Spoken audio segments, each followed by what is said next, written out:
Good morning Odisha. आज मार्च 10 तारिख मंगलवार 30 गुरुत्वपूर्ण न्यूज उपरे आसंतु नजर पकाइबा। आपण मानक भल पाइबा स्वरूप गोटे गोटे लाइक निश्चित भावे रखिदेवे। मध्यप्राच्य संकट सत्वे भारत में बढ़िबो नहीं पेट्रोल और डीजेल दर। मध्यप्राच्य में लगी रही युद्ध परिस्थिति सत्वे भारत में पेट्रोल और डीजेल दर वृद्धि पाइबार संभावना नहीं। सरकारी सूत्र अनुसार अशोधित तैल दर बैरेल पिछा $130 पार न करिबा पर्यंत इंधन दाम बढ़िबो नहीं। देश में पेट्रोल डीजेल और विमान इंधन पर्याप्त महजूद रही एवं पंप गुड़िकरे कौनसी अभाव नहीं। संभाव्य जोगाण समस्या को एड़ाइबा पई भारत हरमुज प्रणाली व्यतीत अन्य मार्गरू तैल आमदानी बढ़ाई। अन्यपक्षे एलपीजी अଯଥା महजूद एवं कला बजारी रोकवा सरकार सिलिंडर बुकिंग अवधि को 21 दिन 25 दिन को वृद्धि करिसेंती।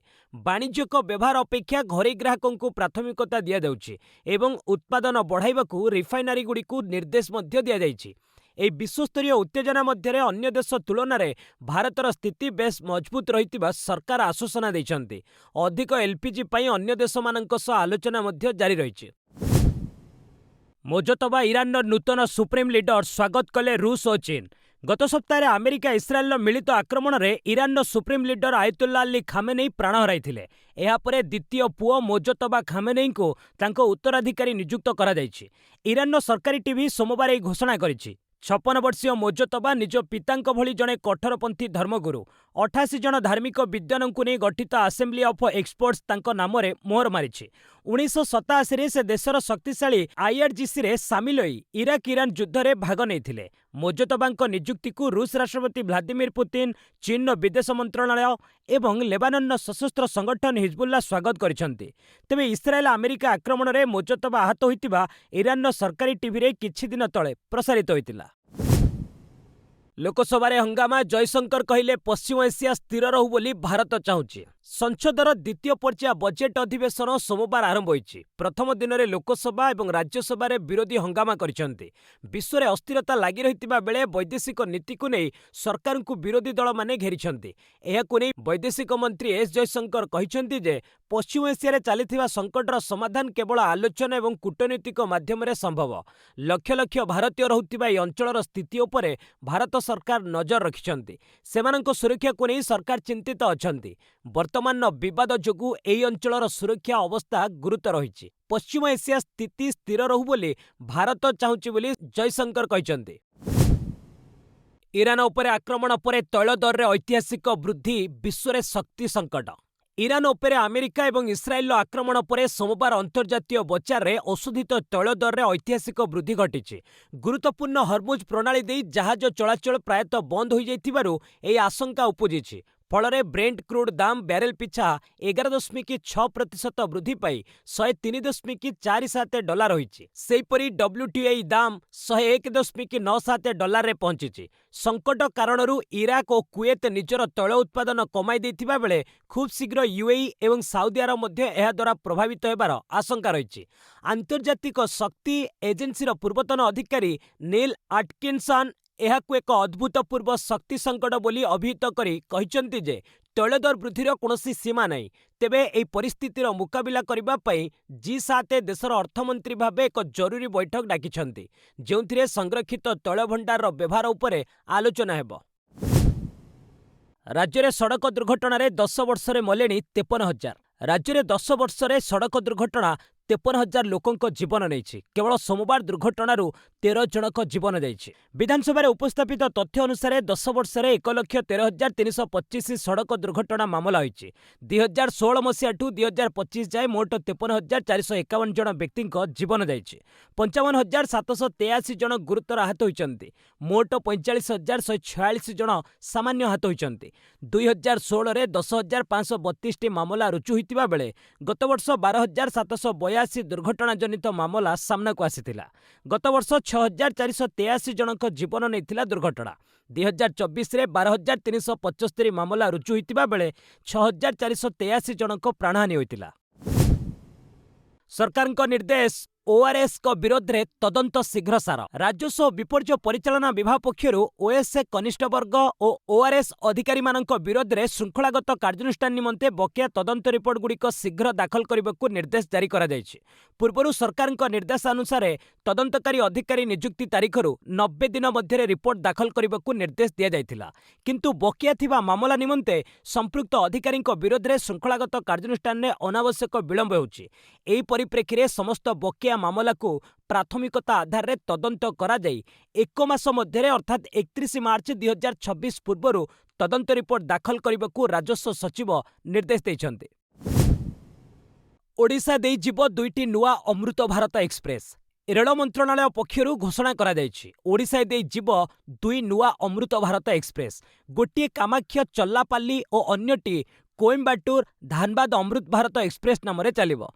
तेबे कामाख्या चल्लापल्ली साप्ताहिक अमृत भारत एक्सप्रेस देशर उत्तर पूर्व एवं दक्षिण भागरे सीधासड़क रेल संजोग प्रदान करिबो। एही ट्रेन ओडिशा एवं आंध्र प्रदेशर बालेश्वर, भद्रक, जाजपुर, कटक, खोर्धा, गंजाम, श्रीकाकुलम एवं विशाखापाटना देई चलाचल करिबो। एही ट्रेन प्रति रविवार कामाख्यारू एवं प्रति बुधवार चल्लापाल्लीरू छाड़िबो। सेहिपरि कानूर धानबाद अमृत भारत साप्ताहिक एक्सप्रेस ओडिशार रायगड़ा, कलाहांडी, बलांगीर, बरगढ़, संबलपुर, झारसुगुड़ा एवं सुंदरगढ़ जिला देई चलाचल करिबो। एही ट्रेन प्रति शनिवार पोडानूररू एवं प्रति सोमवार धानबादरू छाड़िबो। युद्धकू डेइला तुर्की, ग्रीसर मध्य प्रस्तुति। मध्यप्राच्य में चलीथिबा भयंकर युद्ध को लंप देइछि तुर्की। ईरान पक्षरु माड़ करा जाइथिबा एक बालिस्टिक मिसाइल को पूर्व भूमध्य सागर रे ही मारी खसाई देइछि। तुर्कीर प्रतिरक्षा मंत्रणालय ईरान को सीधासळख चेतावनी देइछि। कहिछि सुरक्षा और साधारण लोकों को विपद में पकाइबाकू चेष्टा कले भयंकर परिणाम भोगिबाकू पड़िबो। पूर्वरु तुर्की उत्तर साइप्रस रे निज युद्ध जहाज 6टी F-16 युद्ध विमान एवं गोटे वायु प्रतिरक्षा व्यवस्था मुतयन करिथिला। उल्लेखयोग्य साइप्रस उपरे ईरान ड्रोन आक्रमण करने पर तुर्की यह पदक्षेप नेइथिला। अन्यपक्षे ईरान और हिजबुल्लार ड्रोन एवं क्षेपणास्त्र आक्रमण विपद को दृष्टि रखी ग्रीस दक्षिण साइप्रस रे सेना और 4टी F-16 युद्ध विमान मुतयन करिछि। अमेरिका धमक, बापांक परी पुओ मोजतबा खामेनेई को हत्या करिबो। आयतुल्ला अली खामेनेई मृत्यु परे तांको पुओ मोजतबा खामेनेई ईरान सर्वोच्च नेता निर्वाचित होइचंती। एही नियुक्ति को अमेरिकीय सिनेटर माने कड़ा समालोचना करी धमक देइचंती। बापांक परी पुओ को मध्य हत्या करी दियाजिबो बोली कहिचंती। रिपब्लिकान सिनेटर लिंडसे ग्राहाम कहिचंती जे ईरान ने आमे आशा करुथिबा परिवर्तन होई नाही। आउ किछि समय परे मोजतबांक स्थिति तांको बापा खामेनेईंक भली करी दियाजिबो।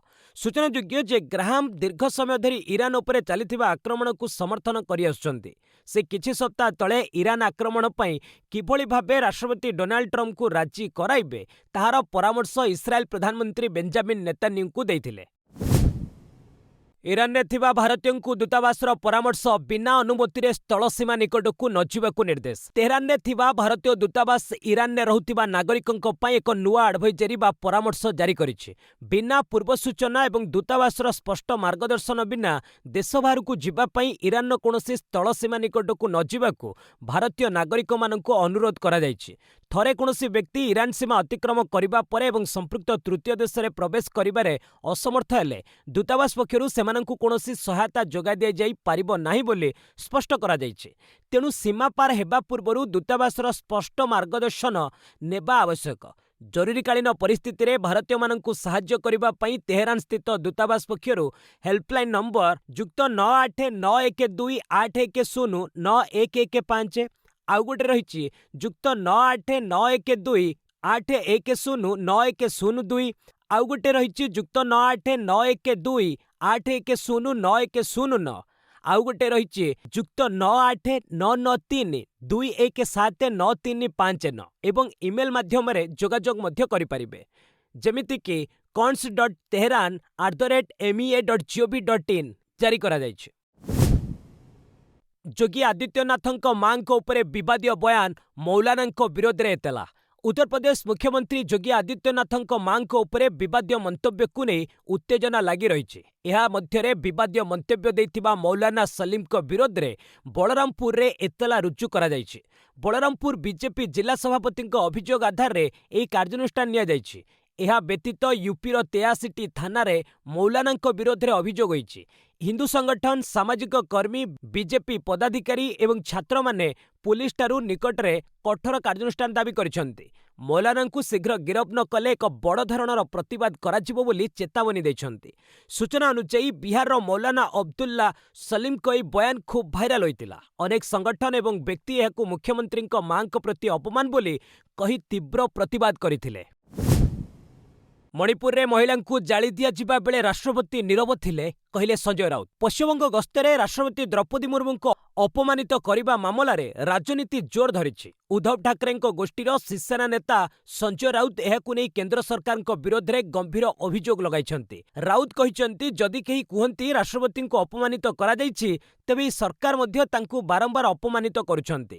ଜଣେ ଆଦିବାସୀ ମହିଳା ରାଷ୍ଟ୍ରପତି ହୋଇଥିବାରୁ ଆମେ ଗର୍ବିତ, କିନ୍ତୁ ତାଙ୍କ କାର୍ଯ୍ୟକାଳ ମଧ୍ୟରେ ମଣିପୁରରେ ଆଦିବାସୀ ମହିଳାଙ୍କୁ ଜୀବନ୍ତ ଜାଳି ଦିଆଯାଇଥିଲା। ଝାଡ଼ଖଣ୍ଡ, ଛତିଶଗଡ଼, ଓଡ଼ିଶା ଭଳି ରାଜ୍ୟରେ ଆଦିବାସୀଙ୍କ ଜଳ, ଜଙ୍ଗଲ ଏବଂ ଜମି ଉପରେ ସରକାର ଓ ଶିଳ୍ପପତି ଲୋଲୁପ ଦୃଷ୍ଟି ପକାଉଛନ୍ତି। ଆଦିବାସୀଙ୍କ ମୌଳିକ ଅଧିକାର ଉପରେ ଆକ୍ରମଣ କରାଯାଉଛି। ମାତ୍ର ରାଷ୍ଟ୍ରପତି ଏହା ଉପରେ କୌଣସି ପ୍ରତିକ୍ରିୟା ଦେଇନାହାନ୍ତି ବୋଲି ସଞ୍ଜୟ ରାଉତ କହିଛନ୍ତି। ବାଂଲାଦେଶ ନେତା ଉସ୍ମାନ ହାଦିଙ୍କ ହତ୍ୟା ମାମଲାରେ ପଶ୍ଚିମବଙ୍ଗରୁ 2 ଗିରଫ। ବାଂଲାଦେଶ ନେତା ଉସ୍ମାନ ହାଦିଙ୍କୁ ହତ୍ୟାରେ ସାମିଲ 2 ଅଭିଯୁକ୍ତଙ୍କୁ ପଶ୍ଚିମବଙ୍ଗ ପୁଲିସର ସ୍ୱତନ୍ତ୍ର ଟାସ୍କଫୋର୍ସ ତଥା ଏସ୍ଟିଏଫ୍ ଗିରଫ କରିଛି। ଦିବାଲୋକରେ ହାଦିଙ୍କୁ ହତ୍ୟା କରିବା ପରେ ପଡ଼ୋଶୀ ଦେଶରେ ବ୍ୟାପକ ହିଂସା ସୃଷ୍ଟି ହୋଇଥିଲା। ଏଥିରେ ସଂଖ୍ୟାଲଘୁ ହିନ୍ଦୁଙ୍କୁ ନିଶାନା କରି ହତ୍ୟା କରାଯାଇଥିଲା।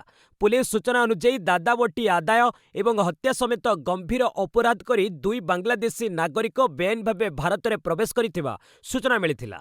ଏହି ଆଧାରରେ ଗତ 7 ତାରିଖ ରାତିରେ ପଟୁଆଖାଲି ବାସିନ୍ଦା ରାହୁଲ ଓରଫ ଫୈଜଲ କରିମ ମାସୁଦ ଏବଂ ଢାକାର ଆଲମଗୀର ହୋସେନଙ୍କୁ ଉତ୍ତର 24 ପ୍ରଗଣା ଜିଲ୍ଲାର ବୋଙ୍ଗାଓରୁ ଗିରଫ କରାଯାଇଥିଲା। ସ୍ଥିତି ଶାନ୍ତ ହେଲେ ଉଭୟ ବାଂଲାଦେଶକୁ ଫେରିଯିବା ଉଦ୍ଦେଶ୍ୟରେ ବୋଙ୍ଗାଓ ସୀମାନ୍ତ ଅଞ୍ଚଳରେ ଆଶ୍ରୟ ନେଇଥିଲେ ବୋଲି କୁହାଯାଇଛି। ଦିଲ୍ଲୀ ବିମାନ ବନ୍ଦରର ନୂଆ ଆଡଭାଇଜରୀ। ପଶ୍ଚିମ ଏସିଆରେ ଲାଗି ରହିଥିବା ସଙ୍କଟ ମଧ୍ୟରେ ଦିଲ୍ଲୀ ବିମାନ ବନ୍ଦର ପକ୍ଷରୁ ଏକ ଯାତ୍ରା ପରାମର୍ଶ ଜାରି କରାଯାଇଛି। ସୂଚନା ଅନୁଯାୟୀ ପଶ୍ଚିମ ଦିଗକୁ ଯାଉଥିବା ଆନ୍ତର୍ଜାତିକ ବିମାନ ଉଡ଼ାଣ ବିଳମ୍ବ ହେବାର କିମ୍ବା ସମୟସୂଚୀ ବଦଳିବାର ସମ୍ଭାବନା ରହିଛି। ବିମାନ ବନ୍ଦରକୁ ବାହାରିବା ପୂର୍ବରୁ ନିଜ ଏୟାରଲାଇନ୍ ସହ ଯୋଗାଯୋଗ କରି ଉଡ଼ାଣର ସ୍ଥିତି ଯାଞ୍ଚ କରିବାକୁ ଯାତ୍ରୀମାନଙ୍କୁ ପରାମର୍ଶ ଦିଆଯାଇଛି। ତେବେ ଅନ୍ୟ ସମସ୍ତ ବିମାନ ସ୍ୱାଭାବିକ ଭାବେ ଚଳାଚଳ କରୁଛି। ଅନ୍ୟପକ୍ଷରେ ଇଣ୍ଡିଗୋ ଏୟାରଲାଇନ୍ସ କହିଛି ଯେ ବର୍ତ୍ତମାନର ପରିସ୍ଥିତିକୁ ଦୃଷ୍ଟିରେ ରଖି କିଛି ବିମାନର ଗତିପଥ ବଦଳା ଯାଇପାରେ କିମ୍ବା ଲମ୍ବା ରାସ୍ତା ଦେଇ ଯାଇପାରେ।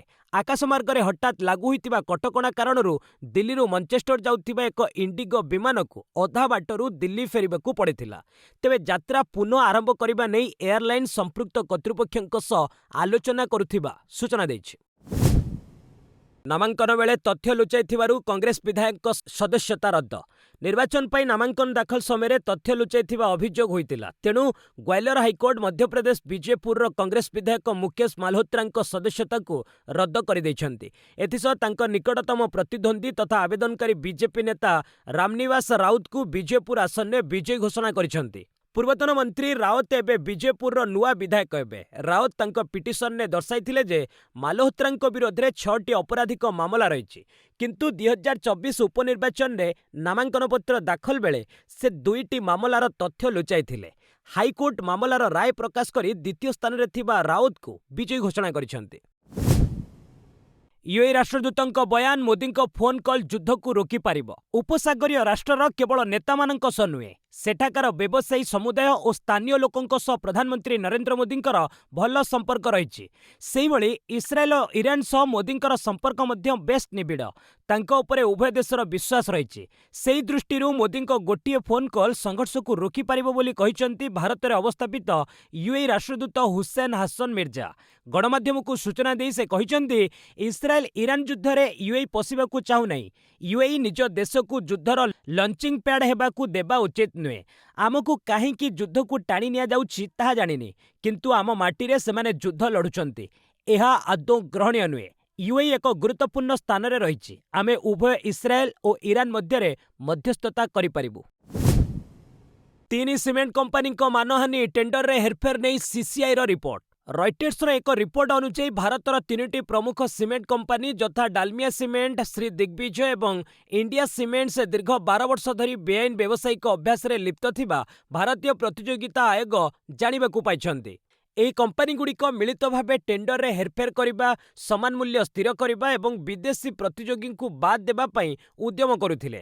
2018ରେ ଓଏନ୍ଜିସିର ଏକ ଟେଣ୍ଡର ପାଇଁ ଏମାନେ ସମାନ ଭାବେ ଟନ୍ ପିଛା 7,000 ଟଙ୍କା ବିଡ୍ କରିଥିଲେ, ଯାହାକୁ ନେଇ ଓଏନ୍ଜିସି 2020ରେ ମାମଲା ଦାୟର କରିଥିଲା। ଆଶ୍ଚର୍ଯ୍ୟଜନକ ଭାବେ ଇଣ୍ଡିଆ ସିମେଣ୍ଟ ସଂଖ୍ୟାତତ୍ତ୍ୱ ଅନୁଯାୟୀ 7 ଏକ ଶୁଭ ଅଙ୍କ ହୋଇଥିବାରୁ ଏପରି ଦାମ ରଖାଯାଇଥିଲା ବୋଲି ଯୁକ୍ତି କରିଥିଲା। ରିପୋର୍ଟ ଅନୁସାରେ ଡାଲମିଆ ଓ ଶ୍ରୀ ଦିଗ୍ବିଜୟ 2007ରୁ 2018 ପର୍ଯ୍ୟନ୍ତ ଏବଂ ଇଣ୍ଡିଆ ସିମେଣ୍ଟସ୍ 2017ରୁ 18ରେ ଏଥିରେ ସାମିଲ ଥିଲେ। ଏକ୍ସେଲ ସିଟ୍ ଏବଂ ଇମେଲ ମାଧ୍ୟମରେ ଏହି ବେଆଇନ ବୁଝାମଣା ଚାଲିଥିଲା। ବର୍ତ୍ତମାନ ସିସିଆଇ ସମ୍ପୃକ୍ତ କମ୍ପାନୀଗୁଡ଼ିକୁ ସେମାନଙ୍କର ଜବାବ ରଖିବାକୁ ନିର୍ଦ୍ଦେଶ ଦେଇଛନ୍ତି। ଦିଲ୍ଲୀ ମଦ ଦୁର୍ନୀତି ମାମଲା ହାଇକୋର୍ଟରେ ଶୁଣାଣି ଆରମ୍ଭ। ଦିଲ୍ଲୀ ମଦନୀତି ଦୁର୍ନୀତି ମାମଲାରେ ଆମ୍ ଆଦମୀ ପାର୍ଟି ମୁଖ୍ୟ ଅରବିନ୍ଦ କେଜରିୱାଲ ଏବଂ ଅନ୍ୟ ଅଭିଯୁକ୍ତମାନଙ୍କୁ ନିମ୍ନ କୋର୍ଟ ନିର୍ଦ୍ଦୋଷରେ ଖଲାସ କରିଛନ୍ତି। ଏହା ବିରୋଧରେ ସିବିଆଇ ଦାୟର କରିଥିବା ଆବେଦନ ଉପରେ ଦିଲ୍ଲୀ ହାଇକୋର୍ଟରେ ସୋମବାର ଶୁଣାଣି ଆରମ୍ଭ ହୋଇଛି। କେଜରିୱାଲ ଏବଂ ମନୀଷ ସିସୋଦିଆଙ୍କ ସମେତ 23 ଜଣ ଅଭିଯୁକ୍ତଙ୍କୁ କୋର୍ଟ ନୋଟିସ୍ ଜାରି କରିଛନ୍ତି। ରାଉଜ ଆଭେନ୍ୟୁ କୋର୍ଟ ଦେଇଥିବା ଏକ ରାୟ ଉପରେ ମଧ୍ୟ ହାଇକୋର୍ଟ କଟକଣା ଲଗାଇ ଦେଇଛନ୍ତି। ଏଥିରେ ଦୁର୍ନୀତି ମାମଲାର ତଦନ୍ତ କରୁଥିବା ମୁଖ୍ୟ ଅଧିକାରୀଙ୍କ ବିରୋଧରେ ବିଭାଗୀୟ ଯାଞ୍ଚ ସୁପାରିଶ କରାଯାଇଥିଲା। ହାଇକୋର୍ଟ ସ୍ପଷ୍ଟ କରିଛନ୍ତି ଯେ ଶୁଣାଣି ସମାପ୍ତ ନ ହେବା ପର୍ଯ୍ୟନ୍ତ ଏହି ମାମଲାରେ କେଜରିୱାଲ ଏବଂ ସିସୋଦିଆ ସମେତ ଅନ୍ୟ ଅଭିଯୁକ୍ତଙ୍କୁ ସମ୍ପୂର୍ଣ୍ଣ ନିର୍ଦ୍ଦୋଷ ଧରାଯିବ ନାହିଁ। ମାର୍ଚ୍ଚ 16ରେ ଏହି ମାମଲାର ପରବର୍ତ୍ତୀ ଶୁଣାଣି ହେବ। ଅଶୋଧିତ ତୈଳ ମୂଲ୍ୟ $100 ଟପିଲା। ଆମେରିକା ଇସ୍ରାଏଲ ଇରାନ ଯୁଦ୍ଧ ଯୋଗୁଁ ଅନ୍ତର୍ଜାତୀୟ ତୈଳ ବଜାରରେ ନିଆଁ ଲାଗିଛି। ଅଶୋଧିତ ତୈଳ ମୂଲ୍ୟ ହୁ ହୋଇ ବଢ଼ିବାରେ ଲାଗିଛି। ଏହା 3.5 ବର୍ଷର ସର୍ବୋଚ୍ଚ ସ୍ତରରେ ପହଞ୍ଚି ଯାଇଛି। ସୋମବାର ଅଶୋଧିତ ତୈଳ ମୂଲ୍ୟ 25% ବୃଦ୍ଧି ପାଇଛି। ଏବେ ବ୍ୟାରେଲ ପିଛା ମୂଲ୍ୟ $116ରେ ପହଞ୍ଚି ଯାଇଛି। ପୂର୍ବରୁ 2022ରେ ରୁଷ ୟୁକ୍ରେନ ଯୁଦ୍ଧ ପାଇଁ ଅଶୋଧିତ ତୈଳ $100 ଅତିକ୍ରମ କରିଥିଲା। ଏବେ ପୁଣି ସମାନ ସ୍ଥିତି ସୃଷ୍ଟି ହୋଇଛି। ଏହା ପଛରେ ଅନେକ କାରଣ ରହିଛି। ସବୁଠାରୁ ବଡ଼ କାରଣ ହେଉଛି ପାରସ୍ୟ ଉପସାଗରକୁ ଆରବ ସାଗର ସହିତ ସଂଯୋଗ କରୁଥିବା 167 କିଲୋମିଟର ଲମ୍ବା ଜଳପଥ ହରମୁଜ ପ୍ରଣାଳୀ ବନ୍ଦ ହୋଇଯାଇଛି। ଇରାନ ଯୁଦ୍ଧ ଯୋଗୁଁ ଏହି ପଥ ଆଉ ନିରାପଦ ନୁହେଁ। ବିପଦ ଯୋଗୁଁ କୌଣସି ତୈଳ ଟ୍ୟାଙ୍କର ଏହି ପଥ ଦେଇ ଯାଉନାହିଁ। ସର୍ବନିମ୍ନ ସ୍ତରକୁ ଖସିଲା ଟଙ୍କା ମୂଲ୍ୟ। ଇରାନ ଯୁଦ୍ଧର ପ୍ରଭାବ ଭାରତ ଉପରେ ପଡ଼ିବା ଆରମ୍ଭ ହୋଇଯାଇଛି। ରନ୍ଧନ ଏବଂ ବାଣିଜ୍ୟିକ ଗ୍ୟାସ୍ ମୂଲ୍ୟ ବଢ଼ିବା ପରେ ସେୟାର ବଜାରରେ ବୃହତ ହ୍ରାସ ଘଟିଛି। ଟଙ୍କା ମୂଲ୍ୟ ମଧ୍ୟ ସର୍ବନିମ୍ନ ସ୍ତରକୁ ଖସି ଆସିଛି। ସୋମବାର ଡଲାର ତୁଳନାରେ ଟଙ୍କା ମୂଲ୍ୟ 46 ପଇସା ହ୍ରାସ ପାଇ 92.33ରେ ସର୍ବନିମ୍ନ ସ୍ତରରେ ପହଞ୍ଚି ଯାଇଛି। ବିଶ୍ୱସ୍ତରରେ ଅଶୋଧିତ ତୈଳ ମୂଲ୍ୟରେ ତୀବ୍ର ବୃଦ୍ଧି ଏବଂ ମଧ୍ୟପ୍ରାଚ୍ୟରେ ପରିସ୍ଥିତି ଖରାପ ହେବାରୁ ଡଲାର ମଜବୁତ ହୋଇଛି। ତେଣୁ ଟଙ୍କା ମୂଲ୍ୟ ତୀବ୍ର ହ୍ରାସ ପାଇଛି। ବିଶେଷଜ୍ଞମାନେ କହିଛନ୍ତି ଯେ ଯୁଦ୍ଧ ବନ୍ଦ ନ ହେବା ପର୍ଯ୍ୟନ୍ତ ଟଙ୍କା ଚାପରେ ରହିପାରେ। ଚଳିତ ବର୍ଷ ଟଙ୍କା 2%ରୁ ଅଧିକ ହ୍ରାସ ପାଇଛି। ଏଥିସହିତ 2026 ମସିହାରେ ବିଶ୍ୱର ଉଦୀୟମାନ ବଜାରରେ ସବୁଠାରୁ ଖରାପ ପ୍ରଦର୍ଶନ କରୁଥିବା ମୁଦ୍ରା ମଧ୍ୟରୁ ଟଙ୍କା ଅନ୍ୟତମ ହୋଇଛି। ସେୟାର ବଜାରରେ ବଡ଼ ହ୍ରାସ, ସେନ୍ସେକ୍ସ 1353 ଓ ନିଫ୍ଟି 422 ପଏଣ୍ଟ ଖସିଲା।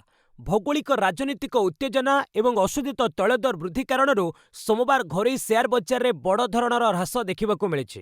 ସେନ୍ସେକ୍ସ 1353 ପଏଣ୍ଟ ଖସି 77,566ରେ ବନ୍ଦ ହୋଇଥିବା ବେଳେ ନିଫ୍ଟି 422 ପଏଣ୍ଟ ତଳକୁ ଖସି 24,028ରେ ବନ୍ଦ ହୋଇଛି। ଦିନର ଆରମ୍ଭରେ ବଜାରରେ ବ୍ୟାପକ ହ୍ରାସ ଘଟିଥିଲେ ମଧ୍ୟ ପରବର୍ତ୍ତୀ ସମୟରେ ଏହା କିଛି ମାତ୍ରାରେ ସୁଧୁରିଥିଲା। ନିମ୍ନ ସ୍ତରରୁ ସେନ୍ସେକ୍ସ ପ୍ରାୟ 1100 ପଏଣ୍ଟ ଏବଂ ନିଫ୍ଟି 300 ପଏଣ୍ଟ ପର୍ଯ୍ୟନ୍ତ ରିକଭରି କରିଥିଲେ ସୁଦ୍ଧା ଲଗାତାର ଦ୍ୱିତୀୟ ଦିନ ପାଇଁ ବଜାର ନକାରାତ୍ମକ ସ୍ଥିତିରେ ବନ୍ଦ ହୋଇଛି। ଅଲ୍ଟ୍ରାଟେକ୍ ସିମେଣ୍ଟ, ମାରୁତି ଓ ମହିନ୍ଦ୍ରା ଆଣ୍ଡ ମହିନ୍ଦ୍ରାର ସେୟାର ସର୍ବାଧିକ କ୍ଷତି ସହିଥିବା ବେଳେ ରିଲାଏନ୍ସ, ସନ୍ ଫାର୍ମା ଏବଂ ଇନଫୋସିସ୍ ଭଳି କମ୍ପାନୀର ସେୟାର ଲାଭରେ କାରବାର କରିଛନ୍ତି। ବିଏସ୍ଇର ସମସ୍ତ 25ଟି ସେକ୍ଟର ତଳମୁଖା ରହିଥିବା ବେଳେ ବ୍ୟାଙ୍କିଂ ଏବଂ ଅଟୋ ସେକ୍ଟର ସର୍ବାଧିକ ପ୍ରଭାବିତ ହୋଇଛି। ମୋଟ 3,484ଟି କମ୍ପାନୀର ସେୟାର ମୂଲ୍ୟ ହ୍ରାସ ପାଇଛି। ବାୟୁସୀମା ବନ୍ଦ, 7 ଘଣ୍ଟା ଉଡ଼ିବା ପରେ ଫେରି ଆସିଲା ଇଣ୍ଡିଗୋ ବିମାନ। पश्चिम एशिया संघर्ष वृद्धि पाउथिबारु अनेक देश निजर वायुसीमा को बंद कर दैछन्ते। सेथिलागि दिल्लीरू मंचेस्टर जाउथिबा इंडिगोर एक विमान प्राय 7 घंटा उड़िबा परे दिल्ली फेरिछि। विमानटी दिल्लीरू मंचेस्टर अभिमुखे उड़िथिला, किंतु शेष मुहूर्त किछि देश द्वारा वायुसीमा बंद कराजिबारु सुरक्षा कारणरू विमान दिल्ली फेरिबाकू बाध्य होइतिला। पश्चिम एशिया एवं तार आखपाख अंचलर स्थिति द्रुतगति बदलुछि। एभଳି स्थितिरे कंपानीर अनेक विमान को उड़िबा लागि लंबा मार्ग नेबाकू पड़िपारे किंबा अधा रास्तार ही ताहा डाइभर्ट होइपारे। यात्रा को पुणी थरे आरंभ कराइबा लागि संबंधित अधिकारी एवं एयरपोर्ट एजेंसी सह समन्वय करा जाउछि। युद्धर प्रभाव रिफाइन 10 टंका। अमेरिका एवं ईरान युद्ध जोगु विश्व बजार उपरे प्रभाव पड़िछि। रंधन गैस दर 60 टंका बढ़ीगलानी। युद्ध प्रभाव रे खाइबा तेल मध्य लिटर पिछा 10 टंका महंगा होइगलानी। गत जानुआरी परठू खाइबा तेल दर मध्य उपरमुआ होइछि। एही अवधिरे खाइबा तेल दर 20 रु 25 टंका बढ़िछि। रिफाइन एवं पाम ऑयल बेसी बढ़िछि, तेबे सोरिष तेल दर प्राय स्थिर रहिछि। पूर्वरु लिटर पिछा 160 टंका बिक्री होतिबा रिफाइन तेल एबे 170 टंका को वृद्धि होइछि।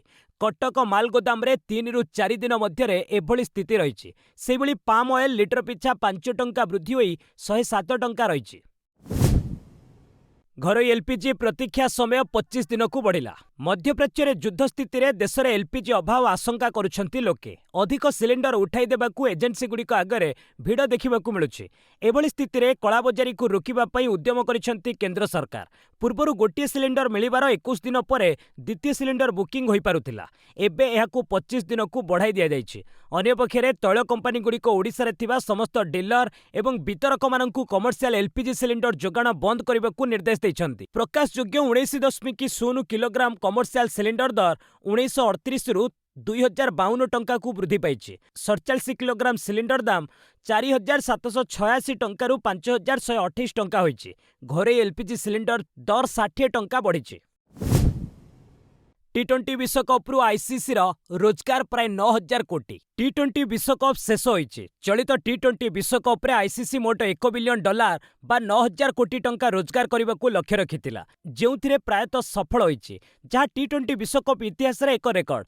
तेणु खेल केवल खेल रे सीमित न रही यह एक बड़ बजार रे परिणत होइछि। भारत यार मुख्य आयोजक, विश्व क्रिकेटर सबुठु बड़ बजार। तेणु वेन्यू और सूची मध्य सेमिति प्रस्तुत करा जायथिला। केवल भारतरू आईसीसी मैच प्रसारण अधिकार बाबद रे पूरा टूर्नामेंटर 90% अर्थ पाइछे। एथर भारत और पाकिस्तान थरुटीए मुहांमुही होइतिले। एई गोटिए मैच रु 2200 रु ऊर्ध्व कोटी टंका आईसीसी रोजगार करिथिबा विभिन्न गणमाध्यमर रिपोर्टरू जणा पड़िछि। सेहिपरि पुरस्कार राशि 20% वृद्धि करा जायथिला। एथर मोट 120 कोटी टंका पुरस्कार राशि रहितिला। कलाहांडी कप फाइनाल ले सुंदरगढ़ कटक ए ओसिया आनुकूल्य रे चलिथिबा कलाहांडी कप रो फाइनाल लाइनअप चूड़ांत होइछि। बुधवार कटक ए और सुंदरगढ़ मध्य रे बारवाटी स्टेडियम रे फाइनाल लड़ाई हेबो। सोमवार खेला जाइथिबा प्रथम सेमीफाइनाल ले कटक ए 254 रन बृहत व्यवधान रे अनुगोल को परास्त करिथिला। कटक रो विप्लव सामंतराय 173 और रामचंद्र बेहेरा 130 रन शतकीय पाଳି खेलिथिले। सेहिभଳି बारवाटी स्टेडियम रे द्वितीय सेमीफाइनाल ले सुंदरगढ़ 188 रन ने राउरकेला को हराइतिला। रणजी तारका गोविंद पोद्दार 72 बॉल ले 111 रन मैच विजयी पाଳି खेलिथिले। ग्यारी किस्टेन श्रीलंका दलर मुख्य कोच। दक्षिण अफ्रिकार पूर्वतन क्रिकेटर ग्यारी किस्टेन श्रीलंका पुरुष क्रिकेट दलर मुख्य कोच नियुक्त होइछन्ति। आगामी 2 वर्ष लगी से गुरु दायित्व तुलाइबा लगी चुक्ति करिछन्ति। एप्रिल 15 तारिख रु किस्टेन दायित्व ग्रहण करिवे बोली श्रीलंका क्रिकेट पक्षरु सूचना दिया जाइछि। सन्नत जयसूर्याଙ୍କ स्थान रे 58 वर्षीय किस्टेन एई दायित्व ग्रहण करिछन्ति। शेष होइतिबा टी20 विश्वकप रे श्रीलंका दल सुपर 8 पर्यायरु विदाय नेथिला। दलर एई निराशाजनक प्रदर्शन परे जयसूर्या मुख्य कोच पदरु इस्तफा देथिले। उल्लेखयोग्य किस्टेन एथिपूर्वरु भारतीय दलर मुख्य कोच भावे दायित्व तुलाई बेस ख्याति अर्जन करथिले। तांको प्रशिक्षण काल रे भारत 2011 दिनिकिया विश्वकप चैंपियन होइतिला। ब्राजिल ले गोटिए फुटबॉल मैच रे 23 रेड कार्ड। ब्राजिल घरोई football tournament Campeonato Mineiro final ले बहुत बड़ विशृंखलित आचरण देखिबाकू मिलिथिला, जेउथिपई रेफरी मैच रे मोट 23 रेड कार्ड देखाइथिले। गतकाली क्रुजेइरो ब्लॉक और एटलेटिको मिनेइरो मध्य फाइनाल मैच खेला जाइथिला। ଏହି ମ୍ୟାଚ୍ର ଶେଷ ମୁହୂର୍ତ୍ତରେ ଗଣସଂଘର୍ଷ ଦେଖିବାକୁ ମିଳିଥିଲା, ଯେଉଁଥିରେ ଦୁଇ ଦଳର ଖେଳାଳି, ବଦଳ ଖେଳାଳି ଓ କୋଚିଂ ଷ୍ଟାଫ୍ଙ୍କୁ ପଡ଼ିଆ ମଧ୍ୟରେ ପରସ୍ପର ହାତାହାତି ହୋଇଥିଲେ। ଶେଷରେ ସୁରକ୍ଷାକର୍ମୀ ଓ ସାମରିକ ପୁଲିସକୁ ହସ୍ତକ୍ଷେପ କରିବାକୁ ପଡ଼ିଥିଲା। ଏହି ଘଟଣାରେ ରେଫ୍ରି 23 ଜଣଙ୍କୁ ରେଡ୍ କାର୍ଡ ଦେଖାଇ ପଡ଼ିଆରୁ ବାହାର କରିଥିଲେ। ଏଥିପୂର୍ବରୁ 1954 ମସିହାରେ ପର୍ତ୍ତୁଗେଜ ଓ ବୋତାଫୋଗୋ ମଧ୍ୟରେ ଅନୁଷ୍ଠିତ ମ୍ୟାଚ୍ରେ 22ଟି ରେଡ୍ କାର୍ଡ ପ୍ରଦର୍ଶିତ କରାଯାଇଥିଲା। ସ୍ଥଗିତ ହୋଇପାରେ ଆଫଗାନିସ୍ତାନ ଶ୍ରୀଲଙ୍କା ସିରିଜ୍। ଆୟୋଜକ ଆଫଗାନିସ୍ତାନ ଓ ଶ୍ରୀଲଙ୍କା ମଧ୍ୟରେ ଆସନ୍ତା 13 ତାରିଖଠାରୁ ଆରମ୍ଭ ହେବାକୁ ଥିବା ସୀମିତ ଓଭର କ୍ରିକେଟ୍ ସିରିଜ୍ ସ୍ଥଗିତ ହେବାର ଆଶଙ୍କା ଦେଖାଦେଇଛି। ଖୁବ୍ ଶୀଘ୍ର ଉଭୟ କ୍ରିକେଟ୍ ବୋର୍ଡ ଏ ବିଷୟରେ ଘୋଷଣା କରିବେ। ଆଫଗାନିସ୍ତାନ 3 ମ୍ୟାଚ୍ ବିଶିଷ୍ଟ ଦିନିକିଆ T20 ସିରିଜ୍କୁ ୟୁଏରେ ଆୟୋଜନ କରିବାକୁ ନିଷ୍ପତ୍ତି ନେଇଥିଲା। ମାତ୍ର ବର୍ତ୍ତମାନ ମଧ୍ୟପ୍ରାଚ୍ୟ ଯୁଦ୍ଧକୁ ନେଇ ୟୁଏରେ ଖେଳିବା ସମ୍ଭବ ନୁହେଁ। ଏହି ସିରିଜ୍ ପାଇଁ ଆଫଗାନିସ୍ତାନ ନୂଆ ଅଧିନାୟକ ଓ କୋଚ୍ ନିଯୁକ୍ତ କରିସାରିଥିଲା। ରସିଦ୍ ଖାନଙ୍କ ସ୍ଥାନରେ ଇବ୍ରାହିମ୍ ଜାଡ୍ରାନ୍ ନୂଆ T20 ଅଧିନାୟକ ନିଯୁକ୍ତ ହୋଇଥିଲେ। ସେହିପରି ରିଚାର୍ଡ ପାଇବସ୍ଙ୍କୁ କୋଚ୍ ଭାବେ ନିଯୁକ୍ତି ମିଳିଥିଲା। ଆୟୋଜକ ନେପାଳ ସମେତ ଓମାନ, ୟୁଏ ମଧ୍ୟରେ ଆଇସିସି କ୍ରିକେଟ୍ ବିଶ୍ୱକପ୍ ଲିଗ୍ 2 ଟୁର୍ଣ୍ଣାମେଣ୍ଟ ଖେଳାଯିବାର ଥିଲା। ମାତ୍ର ବିମାନ ଯାତ୍ରା ବନ୍ଦ ରହିଥିବାରୁ ଓମାନ, ୟୁଏଇ ଦଳ ନେପାଳ ଆସିପାରିନାହାନ୍ତି। ଫଳରେ ସିରିଜ୍କୁ ସ୍ଥଗିତ ରଖାଯାଇଛି। ଦିଲ୍ଲୀ ମୁମ୍ବାଇ ଏକ୍ସପ୍ରେସୱେରେ ବଡ଼ ଦୁର୍ଘଟଣା, ଶକୁନ ଗ୍ରୁପ୍ ଏମ୍ଡିଙ୍କ ପରଲୋକ। ରାଜସ୍ଥାନର ଅଲୱର ନିକଟସ୍ଥ ଦିଲ୍ଲୀ ମୁମ୍ବାଇ ଏକ୍ସପ୍ରେସୱେରେ ଭୟଙ୍କର ସଡ଼କ ଦୁର୍ଘଟଣା ଘଟିଛି। ଏଠାରେ ଶକୁନ ଗ୍ରୁପର ପରିଚାଳନା ନିର୍ଦ୍ଦେଶକ ତଥା ଏମ୍ଡି ବଲ୍ଲଭ ମାହେଶ୍ୱରୀଙ୍କ BMW କାର୍ ନିୟନ୍ତ୍ରଣ ହରାଇ ଓଲଟି ପଡ଼ିଛି। ଏଥିରେ ବଲ୍ଲଭ ପ୍ରାଣ ହରାଇଛନ୍ତି। ଏହି ସମୟରେ ମାହେଶ୍ୱରୀ ଜୟପୁରରୁ ମଥୁରା ଯାତ୍ରା କରୁଥିଲେ। ପୁଲିସ ସୂଚନା ଅନୁଯାୟୀ ମାହେଶ୍ୱରୀଙ୍କ ଡ୍ରାଇଭର ଚକ ପଛରେ ଥିଲେ। ସେ କାର୍ ଉପରୁ ନିୟନ୍ତ୍ରଣ ହରାଇଥିଲେ। ପରେ ରାସ୍ତା କଡ଼ରେ ଥିବା ବ୍ୟାରିକେଡ୍ ଭାଙ୍ଗି ଏକ କଲଭର୍ଟର କାନ୍ଥରେ କାର୍ ପିଟି ହୋଇଥିଲା। ଏହା ଏତେ ଭୟଙ୍କର ଥିଲା ଯେ ବିଳାସପୂର୍ଣ୍ଣ କାର୍ଟି ସମ୍ପୂର୍ଣ୍ଣ ଖଣ୍ଡବିଖଣ୍ଡିତ ହୋଇଯାଇଥିଲା। ଦୁର୍ଘଟଣାସ୍ଥଳରୁ ଜୟପୁରର 62 ବର୍ଷୀୟ ବ୍ୟବସାୟୀ ଏବଂ ତାଙ୍କ ଡ୍ରାଇଭରଙ୍କୁ ନିକଟସ୍ଥ ଏକ ହସ୍ପିଟାଲକୁ ନିଆଯାଇଥିଲା। ମାତ୍ର ସେଠାରେ ଡାକ୍ତର ମାହେଶ୍ୱରୀଙ୍କୁ ମୃତ ଘୋଷଣା କରିଥିଲେ। ହେଲେ ତାଙ୍କ ଡ୍ରାଇଭର ଅଳ୍ପକେ ବର୍ତ୍ତି ଯାଇଥିଲେ। ବସ୍ ଆଜି ପାଇଁ ଏଇଠି ରଖିବା। ପୁଣି ନେଇ ଆସିବି ଲେଟେଷ୍ଟ ଅପଡେଟ୍। ସେ ପର୍ଯ୍ୟନ୍ତ ବିଦାୟ ନେଉଛି। ଜୟ ହିନ୍ଦ, ଜୟ ଭାରତ।